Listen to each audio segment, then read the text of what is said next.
I like to show you this because in the day-to-day, sometimes you can have days where you just feel like this place was a zoo. Sometimes my husband comes home and I'm like, this place was a zoo. I feel like we got hardly anything done. But when you step back and look at the whole year and just get the big picture, you are getting so much more done than you think you are.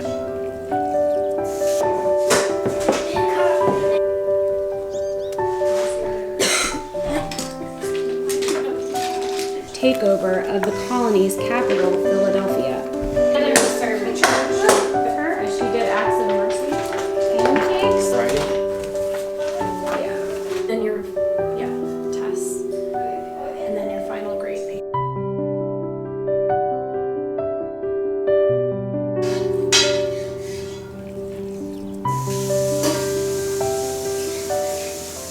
Our schoolwork is really starting to wind down. We have only 2 weeks of school left. Last week we finished up all of our co-ops, our family co-op, and then the high school co-op that our kids are a part of. And now we're down to the final 2 weeks of school. And during this time, things are really laid back around here because so much of my outside work is picking up. We just have so much more going on outside. So when it comes to it, our book work, we're just kind of doing the minimal amount. We try to grow as much food as possible on our property for our family. And the way we've done this, we started really simply several years ago, just starting with one vegetable that I knew I could preserve and the family would eat the whole year. So that was green beans for us. And then we made enough of that for the whole year and we kind of added something else the next year. And we've slowly just added every year. And so in the spring we have tomatoes, beets, potatoes, corn, peppers, just tons of things that need to get in the ground. We also raise all of our chicken on our property for the year. We raise 4 pigs, 2 for us and 2 for friends of ours who exchange it for beef. So all of that's going on right now, and it's really a lot, and that is keeping us busy. So with all that picking up outside, our inside schoolwork is really dwindling. These last 2 weeks, I spend some time going over a child's portfolio every day. I have 7 of them to get through. And just recapping what we've done for the year always surprises me every time at how much we covered. In the day-to-day, it seems like so little, but over a year, it's a lot. A small wayside chapel. I entered, fell to my knees weeping, and prayed. In a moment, the Lord swept away my doubts and fears. I left the chapel, certain of God's love and forgiveness, and ready to serve Him as You know no law but your pleasure. You never think of God, nor do you fear Him. Bernard showed great. Tiger, tiger, burning bright in the forest of the night. What immortal hand or eye can bring thy fearful symmetry? It's not immortal. It's immortal. Immortal. You said E, so E goes I. In what distance deeper skies burn the fire of thine eyes? On what wings dare he aspire? What the hand dare seize the fire? Did he smile as bright to see? Did he who make the lamb make thee? Tiger, tiger, burning bright in the forest of the night. What immortal hand or eye? And underneath a cloud or in it, raged a furious battle. And men yelled and swords fell upon swords and shields. The book that we're reading out of here for morning time is the Simple Morning Time Notebook that you can find on the blog ourlifehomeschooling.com. This was great to have a visual all year, and I want to go through with you just showing you all that we covered this year in the Simple Morning Time Notebook. But also an uncle. So this year we covered the Bible reading that I did every day. We finished up a biography on George Mueller and then started Trial and Triumph, which is a series of stories about church history. We memorized these 6 or 7 passages of Scripture. We read the Declaration of Independence, the preamble to the Constitution, and these continents and oceans. We did this so much that I didn't intend for my kids to memorize the Declaration of Independence, but they pretty much have memorized it. And the funny thing is, my one daughter, who's only 7, she's not the greatest reader because she's only 7, but she reads these and reads some of these really hard words. And it's funny because when your kids memorize something and then they try to read it, they're just familiar with all those words. We memorized the presidents of the United States. These are the hymns that we learned. We memorized The Tiger and the Lamb by William Blake, If and Recessional by Rudyard Kipling. These are the artists we studied.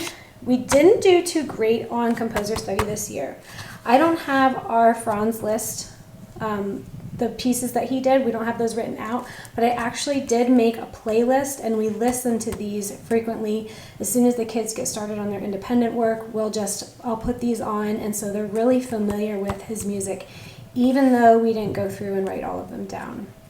I didn't do a great job getting to grammar, but my goal was to read one of these sentences at morning time and just diagram it, just so they're familiar with subject, verb, prepositional phrases, things like that. Something that we're going to try to do better at next year.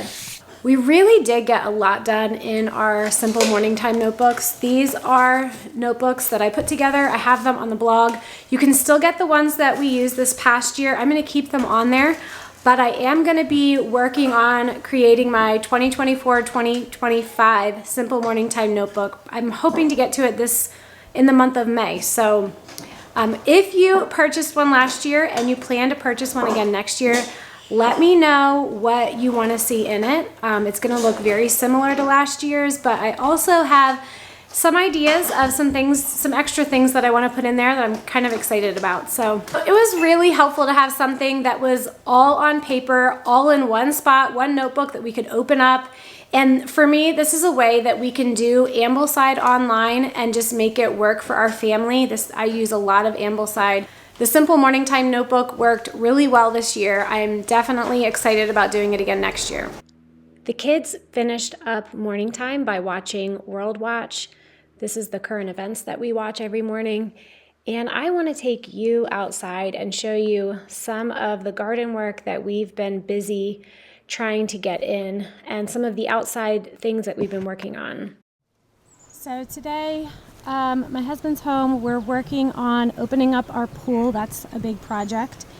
And this is an extension of a new spot that we're using for our garden. Back there are our strawberries. I'll take you over there in a second. We opened up this whole new plot of ground for our potatoes this year. We just need a lot more space. And if you look closely, you can see that some of them are starting to come up. So we've covered about half of this. I still need to plant the second half of potatoes down here. So there's our potatoes. This is the strawberry patch, and these are really starting to bud, and we should get a lot of strawberries from this. If you can see over in that corner there, we had a pile of leaves that never got up really well, so some of the strawberries are kind of bare there and we need to transplant some of them. So that's another project that's waiting on us right now. You can see these plants are looking really good, starting to get some berries already, which is wonderful. So this is our original garden, which we have nothing in yet. This is where we put our beets, peppers, tomatoes, cucumbers, beans, everything. This is the spot where all of our seedlings will go that we've had out on our porch and out on the windowsills for the last several months. We like to just find something that our family eats a lot of and then plant a ton of that, and hopefully eventually enough to last us for a whole year. Over here is our plot that we're using just for corn. So we used half of this for potatoes, half of it for corn last year, but this year we're hoping to use all of it for all of our corn. Like I said, our homeschool days have become really laid back these past 2 weeks. On this day, my parents had come home from being out of town for more than a month. So we dropped everything after morning time, after our chores, and went over to their house to go visit with them and spend a little bit of time with them since we hadn't seen them in so long. I love that we have this flexibility as homeschoolers to go out and do the things that are actually really important. Why should my kids be sitting in a classroom when they can go and spend some time with their grandparents who just got home from being away for so long? After we got back, we kind of pulled everything out of the fridge. Some kids had leftovers. I made these salads for me and Nelson. Really hungry? Yeah. All right, what are we giving her? It's really hard. Like the olives.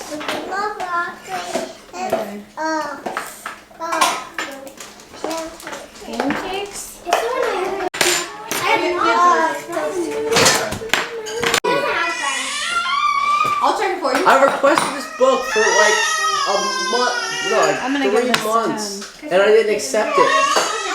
Well, it was my turn. Her dress and then her. Speaking of being able to be flexible for the needs of our family, I love just seeing homeschoolers out. My husband Nelson is in a men's league where he plays basketball at least once a week, and he always takes our 16-year-old son Luke with him, which is so great. He loves being a part of it. And what I think is really cool is that there's some other homeschool dads there, and they've been bringing their sons to play basketball too. So it's like you just are seeing kids out during the day more and more, rather than having kids spending all day in a building away from the rest of the community. You're seeing more and more kids trickle out into the grocery store, the post office. I love seeing kids outside during the day. Normally, my 16-year-old Luke would not sit in for this reading with us. He has other work he's normally doing. But his co-op work is done, and I just started this book, Little Britches by Ralph Moody, and it's a great book for boys. If there's an older book or a book that's just really good for boys, I will often just invite him to see if he wants to do it. I kind of give him the freedom. If he wants to, he can. If he has other things, that's fine too. My little guys are playing with this little erector set with wrenches and screws, and I just feel like from day to day, you never know what is going to be the toy of choice. They just get into different things at different times. Okay, this is all last year. Okay, do you have any papers that you wrote that I can see? For writing? For writing? Yeah. Okay, so this is for your writing class. What? Do you have more biology that you can find for me? Do you have any tests? And then your, tests. And then your final grade paper would be good. I think I have a midterm. Oh wait, this is biology here. Yeah. Well, where's the... What? Oh, okay. But yeah, I would like a little bit more biology work. And then you can add, once you get a pencil, you can add on this what other books you read and the read aloud books that I did. One big project that I have to do at the end of every year is put together my kids' portfolios. They help me with this project just in assembling everything and getting all the books they read written out on their book list if there's any they missed during the year. So it's not a huge job, but it just takes some time. And because I have 7 kids, it just seems like kind of a big thing in my head. I try to do one a day. In the past, I've started with the youngest child because that's the least intimidating and slowly worked my way up. But I've kind of put things off this year, and so I'm just starting with Luke, who's our oldest, and just tackling the high school kids first and getting the hard ones out of the way, hoping that will motivate me to go ahead and keep going. Sometimes I've done this after the school year and just gone through it, but I found that I really, when we're done with school, I want to be done. So if I can fit in one portfolio a day up until the end of the year, and then when we're done with school, we're done with everything, it feels really good. This is something that's required by our state, so I don't really have an option in doing it, but I do like to have a portfolio for each of them. It's just a great way for them to look back and see what we've done.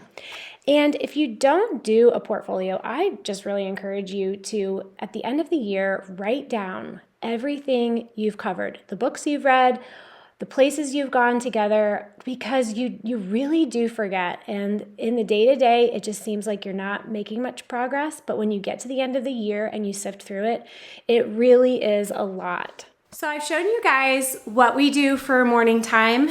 And we also have, my kids do their independent work. And that's something that I've shown you on a different video. I'm gonna link that for you if you wanna take a look at that. That's where everything breaks down into the individual work that they're doing. That's a certain part of their day. I collected just a couple of books that I wanna show you. These are books that I read to the kids in the afternoon during read aloud time. And I know that this is not all of them, but These are just the ones that I pulled out that we did together. So I just want to show you some of these. Men of Iron, awesome book. Loved this. This is by Howard Pyle, one of my favorite authors. All of a Kind Family. We finished The Wild Robot. We didn't finish 50 Famous Stories. I did this just with Julia, but we did a lot of them, so we'll finish that next year. Farmer Boy, I think we have like 2 chapters left to go. I read this to Julia and Will. Children of the New Forest, I actually read about half of this aloud to the kids. It was getting long, so I just assigned it to James and Afton to finish on their own because it's one that the rest of the kids had already read. Mystery of the Periodic Table, this was our science this year. That went really well. Little Britches, this is the one we just started. Child's Story of America. This was our history that we did along with reviewing our Veritas history cards. And then I also we did some stories from Trial and Triumph, which is our church history. So sorry for the camera shaking there a little bit. Are you ready to get down? Okay. So I did a lot. I think I like to show you this because in the day-to-day, sometimes you can have days where you just feel like this place was a zoo. Sometimes my husband comes home and I'm like, this place was a zoo. I feel like we got hardly anything done. But when you step back and look at the whole year and just get the big picture, you are getting so much more done than you think you are. So if that's you sometimes during the school year, or you get to the end and you're just not feeling like you covered that much, you need to really do a recap and look at all that you did, and you really did more than you think you did. You covered a lot more ground. Thanks for following. Hey, look. Thanks for following along. I do 1 video a week on homeschooling encouragement for everyday moms. Have a great week.